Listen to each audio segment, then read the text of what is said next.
Bueno, buenos días, mi nombre es Jorge Peraza, soy residente del Hospital Clínico San Carlos de Madrid de oftalmología y bueno, vengo a presentarles la asignatura de oftalmología, que aunque es una asignatura pequeña no deja de ser importante. Es una de esas asignaturas que son rentables para el ENAR porque es una asignatura sencilla y que se pueden salvar preguntas con un mínimo de esfuerzo.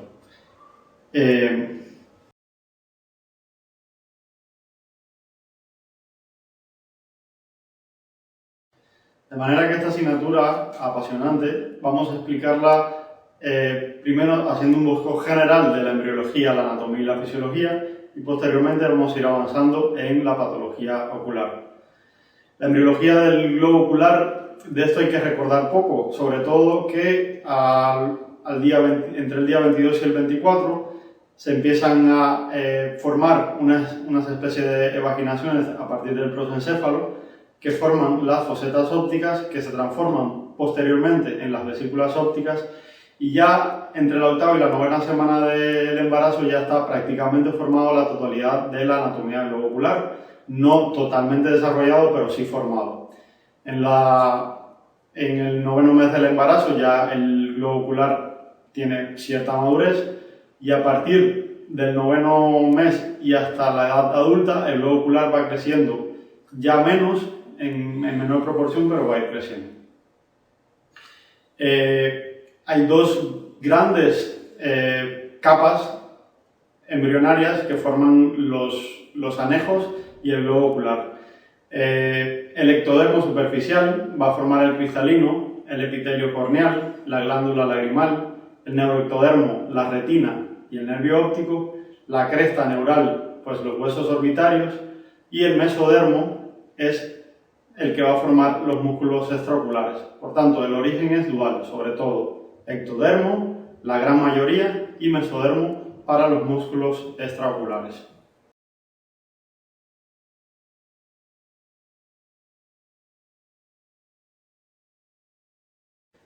Si tenemos que comparar el globo ocular con algún artefacto, pues podemos hablar, por ejemplo, de una cámara de fotos. Es prácticamente una cámara reflex de fotos muy parecida a la estructura ocular. El globo ocular está compuesto por tres capas fundamentales: la retina, que es la capa más interna, la capa media, que es la uvea, y la capa más externa, que es la esclera y la córnea. Y está compuesto por tres cámaras, tres compartimientos. El primero es la cámara anterior, la más anterior, como su nombre lo indica, la cámara posterior y la cámara vítrea, que es prácticamente entre el 80 y el 90% de todo el globo ocular. La esclera es la capa más externa y es una capa de soporte en el cual se van a insertar los músculos extraoculares encargados de la motilidad ocular externa. La esclera se va a continuar por delante con la córnea, formando una unidad, y esa continuación entre una capa y la otra, entre la córnea y la esclera, va a ser la zona limbar. La zona limbar tiene importancia porque allí están las células madres epiteliales que garantizan la generación del epitelio corneal. La esclera en sí es como ya dije, es una unidad de soporte. Por tanto, es rica en fibras colágenas y es muy rígida. Tiene una capa un poco más externa, que es la episclera, muy vascularizada y muy inervada. La córnea, por su parte, es la superficie con mayor poder refractivo. Tiene aproximadamente entre 47 y 48 dioptrías. Es una unidad de protección, es el contacto directo que tiene el ojo con el medio externo. El epitelio corneal es la capa más externa y hay una regla mnemotécnica para saberse un poco las 5 capas de la córnea. Arriba, o sea, más externo, el epitelio, seguida por la Bowman. Entre el epitelio y la membrana de Bowman hay una gran inervación. La inervación sensitiva de la córnea corre a cabo de una rama del nervio del quinto paracraneal, del nervio trigémino. Posteriormente, por debajo de la membrana de Bowman, hay colágeno rico en queratocitos que van perdiendo sus organelas y se van distribuyendo en forma de capas concéntricas de colágenos. La membrana de Semer por debajo en contacto directo con el endotelio. la estructura de la córnea tiene más o menos 78% de agua. Que tenga más agua o que tenga menos agua está a cargo del endotelio, que es la membrana que se usa para desecar la córnea a través de un transporte activo. Y es muy importante, las células endoteliales generalmente pueden hipertrofiarse, pero no pueden multiplicarse. A diferencia de las células epiteliales, que tienen una gran capacidad de mitosis y por tanto de regeneración. Como dije, el limbo tiene importancia sobre todo porque a nivel de las células contiene las células madres del epitelio y la malla trabecular se encuentra a este nivel. La capa media o la uvia. Hay una uvia anterior y una uvia posterior. La capa anterior, la uvia anterior va a ser el cuerpo ciliar, que está formada por el músculo ciliar encargada de la acomodación y los procesos ciliares, que la función fundamental es generar el humor acuoso, o sea, secretarlo. Y el iris también forma parte de la uvia anterior y está a cargo de los movimientos oculares intrínsecos, llevando a cabo la midriasis, la miosis. Y esto tiene gran importancia clínica para valorar el reflejo fotomotor, el reflejo consensuado y la existencia no de efecto pupilar aferente. Y las diferentes maneras de presentarse una anisocoria. Por tanto, es importante saber que el músculo esfínter de la pupila va a provocar miosis y está inervado por el parasimpático. Hay una regla mnemotécnica para recordar esto: PPP, parasimpático, pupila pequeña, y midriasis sería lo contrario, es el músculo inervado por el sistema simpático y que garantiza pues la dilatación del iris. La disposición de estos músculos es diferente. El músculo que se encarga de la contracción pupilar, de la miosis, es un músculo que se dispone de forma concéntrica a través de la pupila, y el que genera la midriasis, inervado por el simpático, pues es radial. De modo que cuando en los dos ojos no vemos el mismo diámetro en la pupila, estamos en una anisocoria y hay que explorar neurosensorialmente al paciente a ver de dónde viene el problema. Hemos hablado, por tanto, de la capa más externa, de la esclera, de la córnea, de la capa intermedia, que es la uvia anterior y posterior. Nos faltaría hablar de la retina, pero vamos a hablar posteriormente. Ahora vamos a hablar de las tres cámaras del ojo, o sea, los tres espacios con los que contamos en la anatomía ocular. La cámara anterior es la cámara comprendida entre la cara anterior del iris y el endotelio corneal. La cámara posterior sería la comprendida entre la cara posterior del iris y la cara anterior del cristalino, y la cámara vítrea estaría por detrás del cristalino. Como ya dije antes, la cámara vítrea es la gran cámara del ojo, ocupando prácticamente el 90% de su volumen.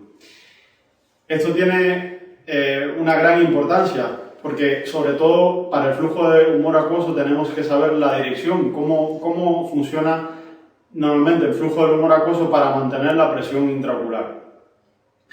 El humor acuoso se va a generar por secreción activa a nivel de los procesos ciliares, a nivel de la cámara posterior, que es una cámara muy pequeña, prácticamente tiene un volumen de 0.02 mililitros. Inmediatamente que se secrete este humor acuoso en la cámara posterior, va a bordear el reborde pupilar y va a ir a la cámara anterior, y posteriormente se va a reabsorber a nivel del limbo en la malla trabecular y va a ir vía canal de Schlemm a las venas vorticosas. Este es el trayecto normal del humor acuoso y tiene importancia porque cuando hay un cierre angular, un cierre del ángulo entre el iris, o sea, el ángulo iridocorneal, pues puede generar un aumento de la tensión intraocular y por tanto un glaucoma agudo. Vamos a hablar ahora de la capa más interna y desde luego la capa más especializada del ojo. Estamos hablando de la retina con sus 10 capas.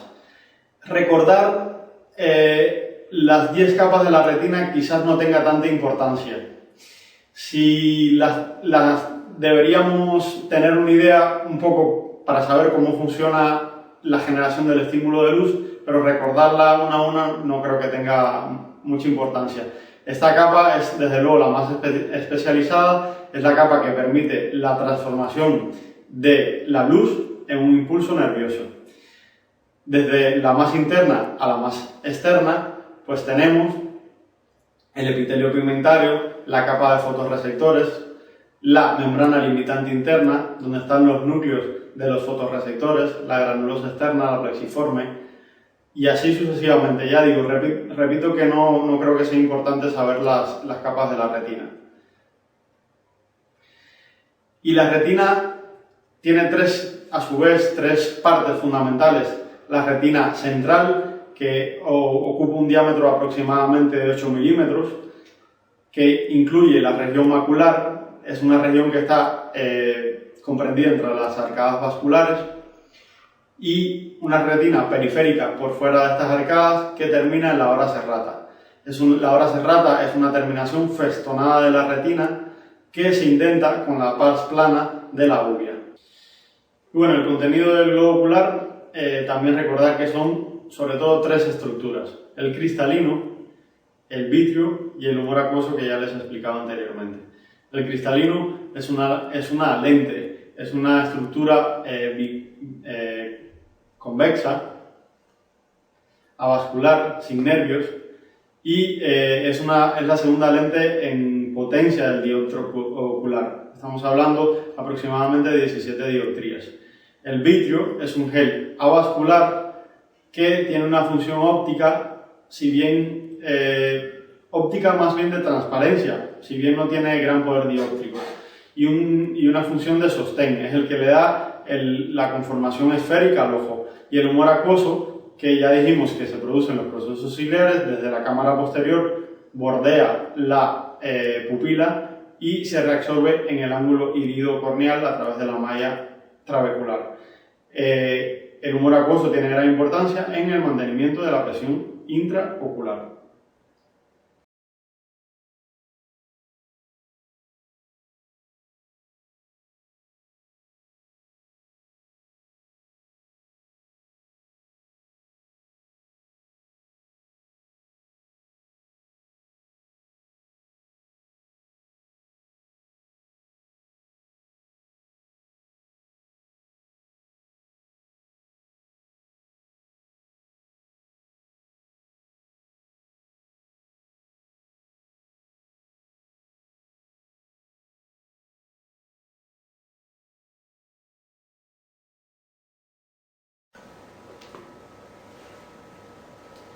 ¿De qué manera los oftalmólogos exploramos al paciente?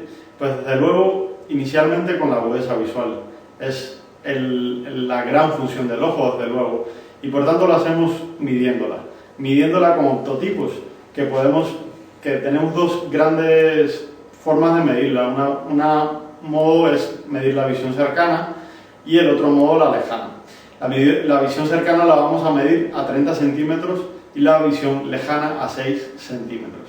Tenemos varios optotipos, los más extendidos van a ser los optotipos de Snellen, y si el paciente no es capaz, medimos la visión en forma de fracción, de modo que la unidad es la visión óptima, y después le decimos al paciente que siga leyendo y vamos viendo la fracción que ve el paciente.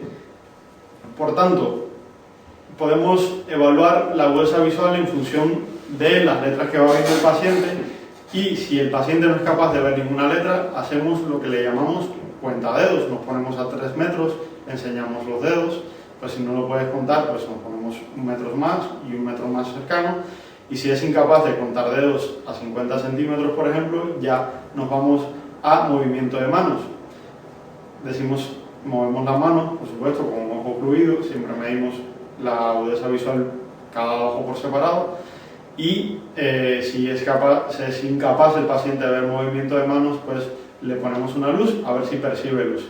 Y si no percibe luz, pues el paciente está en amaurosis, o sea, no es capaz de ver nada, el paciente está ciego de ese ojo. Posteriormente tenemos un instrumento que los oftalmólogos usamos a diario, que son la lámpara de hendidura. para realizar la biomicroscopía. Con la lámpara de hendidura podemos hacer una microscopía en vivo del paciente y por tanto podemos ver desde fuera hacia adentro pues prácticamente todas las capas de la córnea, la cámara anterior, el iris, la pupila, el cristalino, incluso podemos ver la estructura vítrea. Y posteriormente podemos realizar el fondo de ojo. Es importante también explorar la motilidad, tanto la motilidad ocular extrínseca, cómo funcionan los músculos rectos superiores, inferiores, laterales y los oblicuos, y la motilidad ocular intrínseca. Mediante un sistema de linterna vamos alumbrando la pupila, vemos si hay reflejo fotomotor, cada ojo por separado, vemos si hay reflejo consensuado y vemos si no hay defecto pupilar aferente. ¿Cómo exploramos el defecto pupilar aferente? El llamado de par, pues alumbramos alternando una pupila y la otra y ahí vemos si hay una dilatación paradójica de la pupila afecta. Posteriormente haremos un fondo de ojo. Existen dos maneras de hacerlo: el fondo de ojo con un oftalmoscopio directo y lo que nosotros preferimos, un oftalmoscopio indirecto, que nos da una mayor visión retiniana y por tanto nos permite valorar mejor toda la estructura de la retina. El oftalmoscopio directo solo prácticamente nos deja ver la papila y el polo posterior. Y después otra prueba que nos es muy útil es la campimetría. Se explora también cada ojo por separado y se va viendo con diferentes intensidades de luces la capacidad que tiene esa retina de ver estos estímulos luminosos, y así podemos hacernos una idea de cómo está la visión periférica y la central. Hay patologías como la retinosis pigmentaria y el glaucoma, en el cual hay una gran pérdida de campo visual, o sea, de visión periférica, a pesar de tener una agudeza visual perfecta.